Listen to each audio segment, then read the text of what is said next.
بیاین امروز با هم بریم قله دماوند رو صعود کنیم. خب سلام، امیدوارم که حالتون خوب باشه.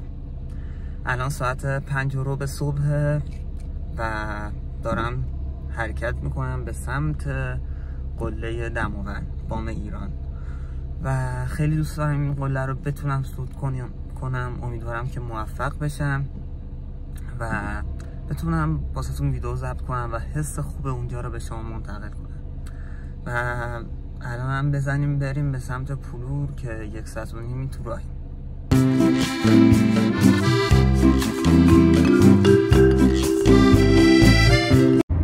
خب من حدوداً 20 دقیقه که راه افتادم و هنوز توی تهرانم. یکم تهران شلوغ بود، فکر کنم هر دانشم میرفتم سر کار و میریم به سمت قله دماوند همونجور که میدونید. مسیرش هم از خود مسیر شهر دماوند میره که اتوبان تهران پردیسه که پردیس بعد رودهن و بومهن و بعدش هم که میره جاده هراس و واقعا مسیر قشنگیه.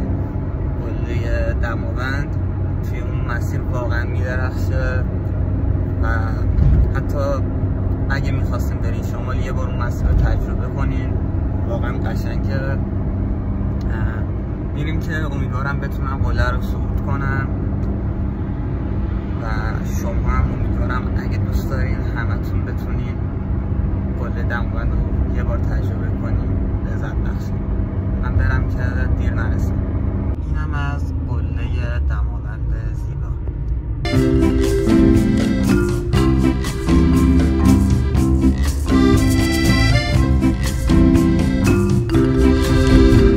خب ما رسیدیم پارکینگ. یکم مسیر طولانی بود. الان قله زیبای دماوند رو میبینید و از اینجا وسایلمون رو بریسیم توی این ماشین بعد میریم تا گوسفندسرا. بقیه‌شو رو با پیاده میریم تا جانپناه هم وسایلمون رو با قاطر میارم. بریم که یه صعود خفن داشته باشیم.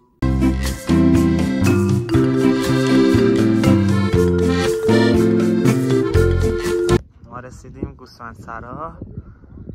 هوا واقعا عالیه و همه چیز قشنگه.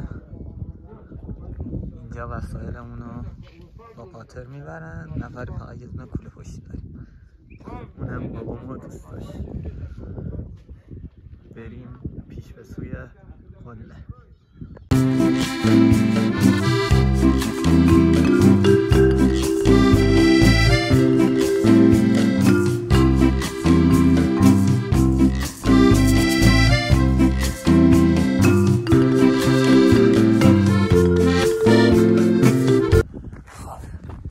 تقریبا 2 ساعت اومدیم بالا. یکم خسته شدم ولی کلی انرژی دارم هنوز. حدودا هم 2 ساعت دیگه تا بارگاه سوم یا همون جانپناه هستش. ببینیم دیورا. اینم قله.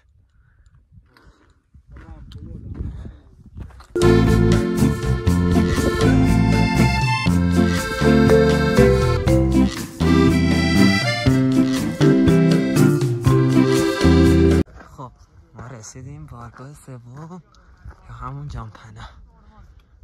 اینجا اسکان میکنیم توی چادر و شب میخوابیم همینجا. اینم ویو خیلی زیبا. اونم که میره به سمت قله. امشب اینجا میخوابیم. ساعتهای 3-4 صبح حرکت میکنیم به سمت قله که احتمالا 6 الی 9 ساعت که متغیره طول میکشه تا برسیم به نوک قله. فعلا برم وسایلمو بچینم.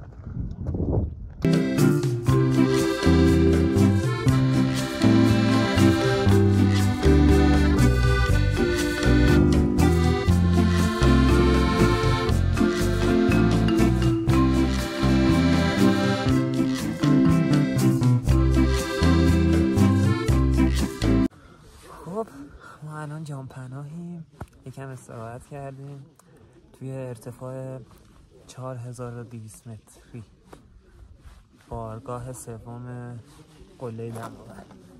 هوا تقریبا داره سرد میشه، کم کم آفتاب داره غروب میکنه، ولی همه چیز خیلی لذت بخش و قشنگه و خیلی آرومه و آرامش بخشه.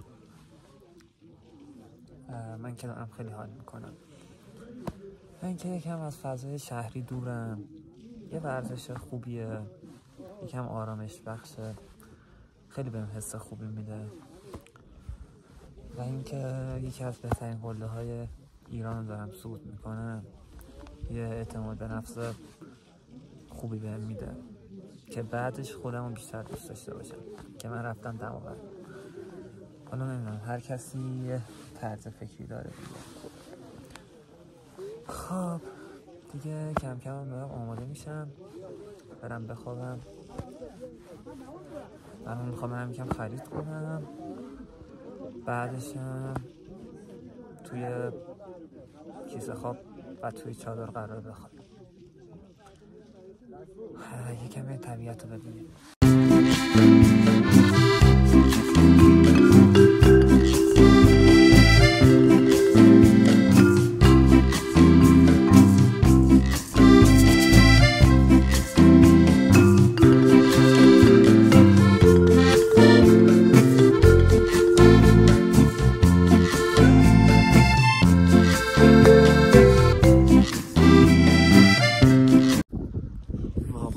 چیزی که فکر میکردم خیلی سخت‌تر بود.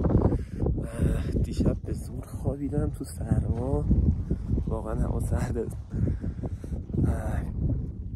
واقعا خیلی اذیت شدم، فکر نمی‌کردم انقدر سخت باشه. الان هم ساعت 3:30 میخوایم حرکت کنیم به سمت قله. امیدوارم که بتونم.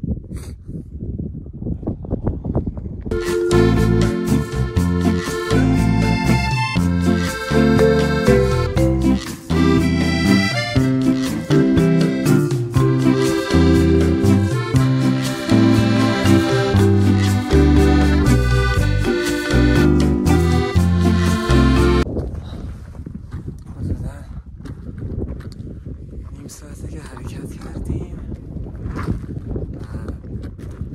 هوا داره خوب میشه، کم کم خورشید طلوع میکنه. اینه پشتم و اینه قله پشت این اصلا، باد خیلی سردی میاد.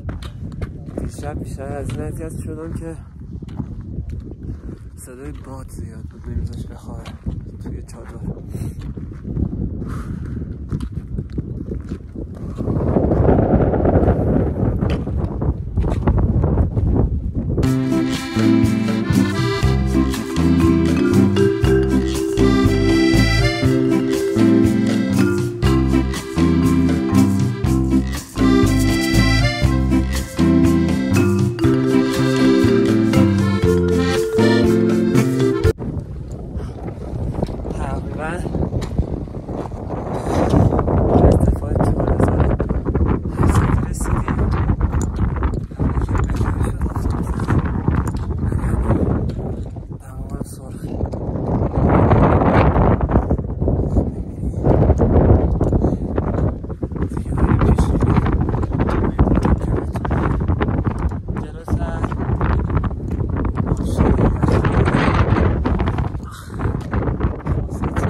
نباشی.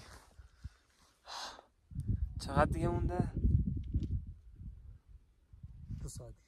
2 ساعتی.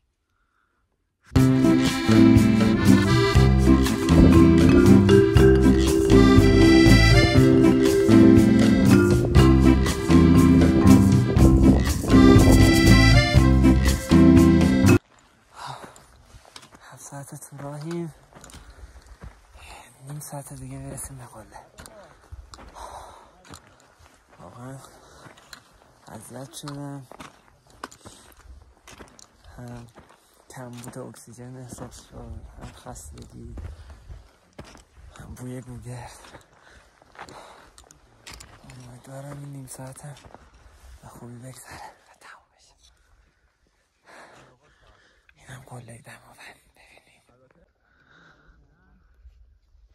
قله زیبایی که آتش نشانش هم میبینیم توپ میزنه.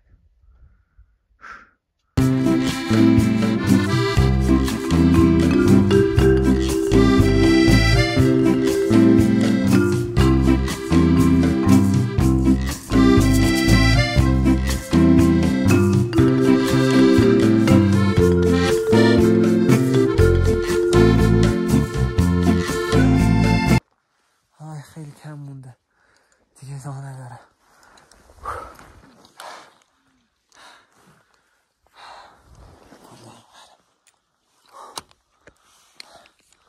با اینکه خیلی اذیت شدم و هر لحظه فکر می‌کردم نمیتونم، ولی میگفتم که باید بتونم.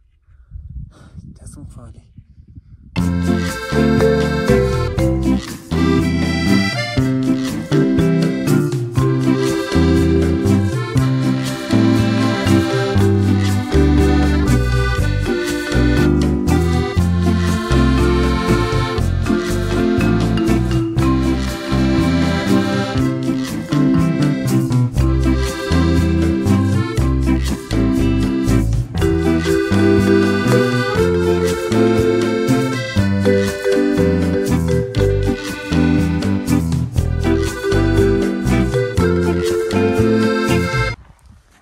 بالاخره رسیدیم قله دماوند. جای همگیتون خالی. واقعا سخت بود ولی تمام تلاشمو کردم. اینم به نام خدا، درود.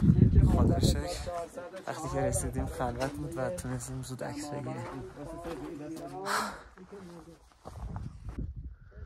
اینم که شمال دماوند که اون ابرا و پشت اون کوها خود شماله مازندران.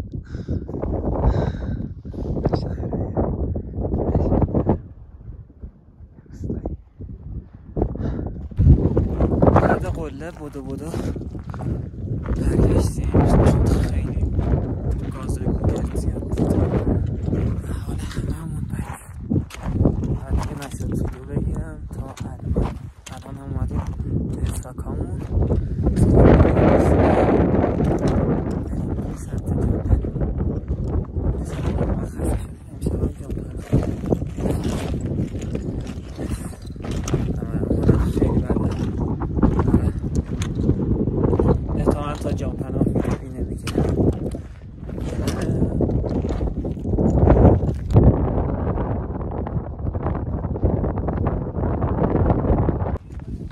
خب ما دیشب رسیدیم به جانپناه، ولی خب هم گوشیم خاموش شده بود و هم خیلی خسته بودم.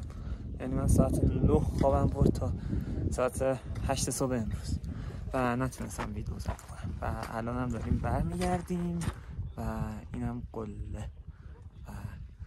ممنون اگه تا اینجا ویدیو منو نگاه کردین و امیدوارم دوست داشته باشین. فعلا خدافظ.